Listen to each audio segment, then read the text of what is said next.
So when you work with Adobe Audition itself, you may want to add markers to remind yourself where editing is needed, or if you want to send your file to other editors, then you might want a marker there to let them know where you want changes. So in order to add marker, let's say for example, I'm going to zoom this in right here. I want to add in a marker right here.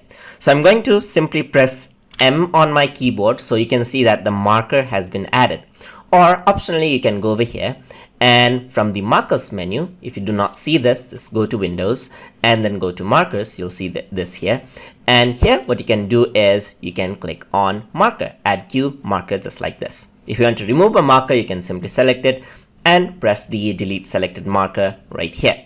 So you can see that these are the types of markers that you have. So there's type, subqueue, CD track, cut timer, and so forth, which you can use as a reference right there.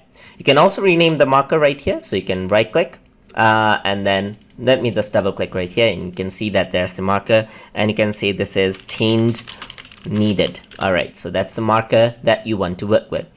Also, you can work around with the in and out point. You can see that the start is there and so forth. So the start point is there, just like that. There's also subclip right here. You see that there's different color of the marker right there once you choose that. You can also increase the duration, and that has the end point as well. So there's the start and end point, as you can see. So you can see that this means that the change is needed from start to finish from over here. These are just different type of markers to use. There's no technical use for it. Just to differentiate between different type of markers, you can use this. So now you can see that there's the change needed option right here. And what you can do is you can add in a little description over here. Let's say for example, you can say that in this area, change the music so that the vocals